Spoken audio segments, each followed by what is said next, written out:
दोस्तों, ये कहानी आपको रोमांचित और चौंकाने वाले रहस्यों की दुनिया में ले चलेगी। स्वाति गौतम द्वारा लिखित फ्लैट नंबर 714 में रहस्यमय मौत एक अनसुलझी पहेली है जो आपके रोंगटे खड़े कर देगी। तो चलिए शुरू करते हैं। लेकिन दोस्तों, कहानी शुरू करने से पहले मैं ये बताना चाहती हूँ कि मेरा चैनल नया है। अगर आपको कोई सजेशंस देने हैं मुझे तो कमेंट कर सकते हैं आप। और अगर आप हॉरर थ्रिलर कहानियों के फ़ैन हैं तो आपको अगर कोई भी मेरी कहानी अच्छी लगी है तो कृपया चैनल को सब्सक्राइब कर दीजिए और मेरी स्टोरी को लाइक कर दीजिए। धन्यवाद। अभी भी पूरे फ्लैट में पेंट की गंध बसी है। यूँ लगता है कि सारी दीवारें बोल उठी हैं। हर कोना बड़े जतन से सजाया गया है। बाहर की खिड़की के पास एक टेबल लैंप है जो रंग बिरंगी रोशनी से जगमगाता रहता है। जब पूरे घर की लाइटें बंद होती हैं तो वह जलकर घर की खूबसूरती को और बढ़ा देता है। दीवारों पर 2 लोगों के फोटो टंगे हैं, काफी कम उम्र के कपल। अभी शादी हुए मुश्किल से 6 महीने हुए होंगे कि उन्हें बेंगलुरु शिफ्ट करना पड़ा। राहुल की नौकरी बेंगलुरु में लगी है और यशिका भी अपने लिए नौकरी ढूंढने की कोशिश कर रही है। यूं कहें कि वह भी ढूंढना नहीं चाहती। वह कुछ वक्त सिर्फ अपने नए घर के साथ बिताना चाहती है, उसे सजाना चाहती है, जिसका सपना उसने जाने कब से देखा था कि उसकी दीवारों का रंग कैसा होगा, कौन सी फोटो वह दीवारों पर लगाएगी, उसके बेड कमरे के कौन से कोने में सजेगा, उसकी रसोई में सारी क्रॉकरी कौन सी होगी, कैसे उसके घर का हर कोना कांच की तरह चमकेगा जब वह अपना घर खुद डिज़ाइन करेगी। आखिर क्यों ना हो, वह खुद भी तो इंटीरियर डिज़ाइनर ही है।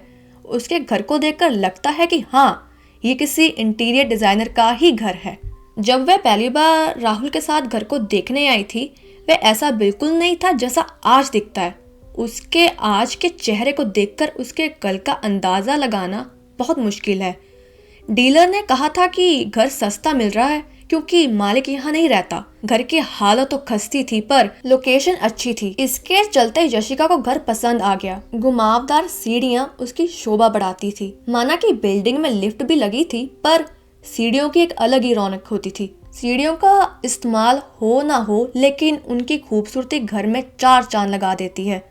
यशिका समझ रही थी कि उसको बहुत काम की ज़रूरत पड़ेगी, लेकिन जितना समय उसने सोचा था घर को सजाने में उससे कम ही समय लगा। लगातार 5 साल बंद मकान जब खुलता है तो अपने 5 साल के अकेलेपन को अपनी जर्जर होती हालत से बताता है। जाने क्या बात है कि निर्जीव वस्तुएं भी आदमी के रहने से सजीव रहती हैं और उसके जाने से वीरान जैसे वहाँ कभी कोई रहा ही ना हो। आजकल यशिका परेशान रहती है। परेशानी इस बात की नहीं है कि उसे नौकरी नहीं मिल रही है या फिर उसे घर को ज्यादा टाइम देना पड़ रहा है। परेशान वह इस बात से है कि वह लगातार डिप्रेशन महसूस कर रही है, लेकिन इसका कारण वह नहीं जान पाई। उसे नौकरी को लेकर कोई जल्दबाजी नहीं है, बल्कि उसने तो ये तय कर लिया था कि अगर नौकरी नहीं भी मिलती है तो वह घर पर ही रहेगी। पर आजकल अजीब सा मन रहता है। फिर आज उसके मन की बेचैनी कुछ ज्यादा ही है क्योंकि लोगों का अजीब सा रवैया उसे समझ नहीं आता। आज वह बाहर निकली थी और 2-3 लोग जो पार्क में बैठे थे उनसे थोड़ी बातचीत भी हुई। एक आंटी ने पूछा, आप नई लगती हैं? तो यशिका ने भी हाँ में गर्दन हिला दी कि हम अभी शिफ्ट हुए हैं। उन्होंने फ्लैट नंबर पूछा। यशिका के बताते ही उन्होंने अजीब सा रिएक्ट किया कि वह फ्लैट नंबर 714 में रहती है। आंटी ने कुछ बोला नहीं और वह चुपचाप उठकर चली गई। जब भी वह बाहर से आती है उसे देखकर वॉचमैन की नजरें बदल जाती हैं और अब वॉचमैन भी उसे अलग ही नजर से देखने लगा है।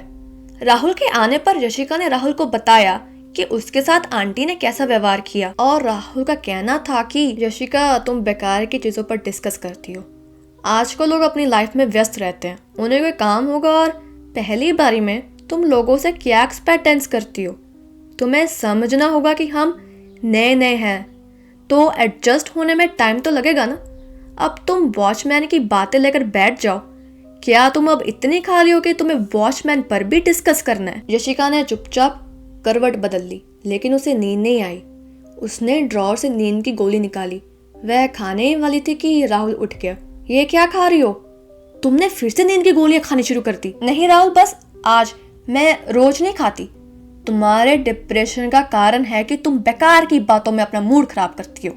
कितना सब कुछ है करने के लिए। तुम कह रही थी कि अभी तो बहुत काम करना है घर में। हाँ, मैं कल सुबह मार्केट जाऊंगी। सुबह जब यशिका मार्केट के लिए निकली, उसने अपने घर का लॉक खोला। वह पर्स उठाकर बाहर निकलने ही वाली थी कि किसी औरत से टकराते टकराते बची। औरत अजीब थी, उसकी आंखें अजीब और पीली थी और बाल पूरी तरह सफेद। यशिका पूछना चाहती थी कि वह उसके घर के सामने क्या कर रही है, लेकिन वह कुछ पूछ नहीं पाई क्योंकि उसके दिल की धड़कन उससे भी ज्यादा तेज दौड़ रही थी। जब यशिका टकराने वाली थी तो औरत ने पीछे हटना जरूरी नहीं समझा। यशिका को ही सॉरी बोलना पड़ा। वह लगातार यशिका को घूर रही थी। उसने एक बार भी पलक नहीं झपकाई। यशिका इतनी घबराई हुई थी कि उसे ये तक ध्यान नहीं रहा कि सामने ही लिफ्ट है। वह घबराहट में सीढ़ियों से उतर गई। आधी सीढ़ियां उतरने के बाद उसे याद आया कि क्या उसने लॉक लगाया था। यशिका ने दोबारा सीढ़ियों को चढ़ना शुरू किया। 1 2 3 4 और अगले ही मिनट वह गेट के सामने वाले सीढ़ी पर थी। यशिका सीढ़ियां चढ़ते हुए सोच रही थी कि वह उस चेहरे का सामना दोबारा नहीं करना चाहती। काश कि वह औरत उसे वहां ना दिखे। अपने दरवाजे के सामने शुरू होने वाली सीढ़ियों के पास पहुंचकर यशिका ने देखा दरवाजे के सामने कोई नहीं था। उसने चैन की सांस ली। उसने लॉक चेक किया, लॉक बंद था। लॉक बंद होने के बाद भी वह अंदर तक जाकर एक बार तसल्ली कर लेना चाहती थी। उसने दरवाजा खोला और घर के अंदर घुसी। बालकनी पर जैसे किसी के होने का एहसास था। वह हॉल को पार करते हुए बालकनी तक पहुंची, लेकिन वहां कोई नहीं था। अपने घर में यशिका को डर लगने लगा था। उसके साथ अजीब हो रहा था।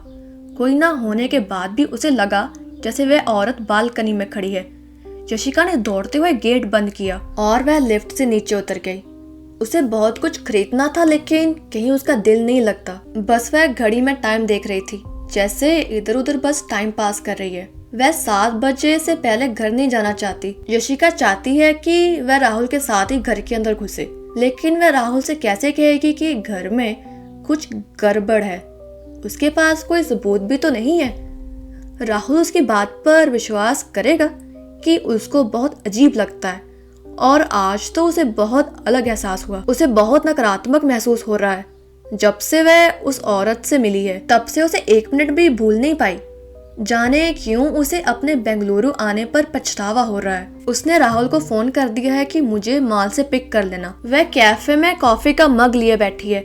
उसकी आंखों के सामने उस औरत की तस्वीर आती है और चली जाती है, जैसे कोई फ्लैक्चुएशन है। बार बार चीजें रिफ्लेक्ट होती हैं। वह अपना ध्यान बटाना चाहती है, सामने बैठे लोगों की बातें सुनकर, गुब्बारे से खेलते उस लड़के को देखकर, बाहर गोलगप्पे वालों को देखकर, वॉचमैन के डंडे को देखकर। पर कुछ भी पहले जैसा नहीं लगता। सब कुछ बदल गया है। दिलो दिमाग पर बस एक ही चेहरा चल रहा है। तभी किसी ने उसके कंधे पर हाथ रखा और वह ऊपर से नीचे तक पूरी कांप गई। कंपन के साथ उसकी हल्की सी सांस जो बाहर निकली, उसमें इतना डर था कि उसे देखकर हाथ रखने वाला ही डर जाए। उसने पीछे मुड़कर देखा, राहुल था। रिलैक्स, मैं हूँ, क्या हुआ, हो गई शॉपिंग? राहुल ने सामने वाली कुर्सी पर बैठते हुए पूछा। कब से फोन कर रहा हूँ, फोन क्यों नहीं उठाती? सॉरी, मुझे पता नहीं चला, अटकते हुए यशिका ने जवाब दिया। सामान डिग्गी में डालने के बाद राहुल ड्राइव कर रहा है और यशिका उसके बराबर में बैठी है। यशिका ने सहमी हुई आवाज में राहुल से कहा, राहुल, अगर मैं तुमसे कुछ कहूंगी तो तुम मेरी बात मानोगे? हाँ बिल्कुल। आज तक ऐसा हुआ है कि मैंने तुम्हारी कोई बात ना मानी हो? नहीं राहुल, ये मजाक नहीं है, मैं सच में पूछ रही हूँ। हाँ भाई, मैं भी सच में ही कह रहा हूँ। हेड ऑफ द फैमिली तो तुम ही हो ना। हमारा क्या है, हम तो सुबह जाते हैं, शाम को आते हैं। राहुल, हम ये घर बदल लेते हैं प्लीज। क्या पागल हो गई हो क्या? घर बदलने कोई बच्चों का काम है?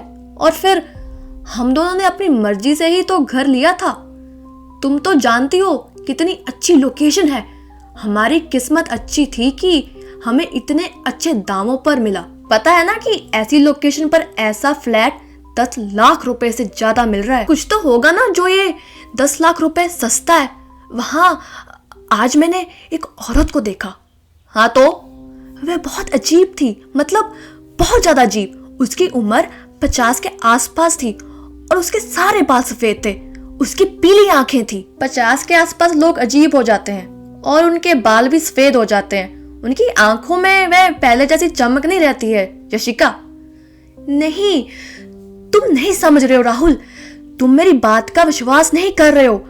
वह हमारे घर के बाहर थी और पता है, जब मैं लॉक खोलकर अंदर गई तो मुझे लगा कि वह बालकनी में खड़ी है। यार, बंद लॉक में कोई बालकनी के अंदर कैसे पहुंच जाएगा? वही तो मैं कह रही हूं। तुम्हें वह अच्छी नहीं लगी, इसलिए तुम्हें ऐसा लगा कि वह अंदर है। ऐसा नहीं है राहुल, प्लीज मेरी बात का विश्वास करो। हम जब से इस घर में आए हैं चीजें अजीब हो रही हैं। अच्छा ठीक है, देखते हैं। कल सैटरडे है, फिर संडे, 2 दिन की छुट्टी है। मैं घर पर ही रहूंगा। अगर वह आती है तो फिर हम बात करते हैं। तुम बार बार गेट खोलकर देखना, कभी तो आएगी। प्लीज राहुल, मजाक मत करो। यशिका को इस बात की राहत है कि अगले 2 दिन राहुल उसके साथ है।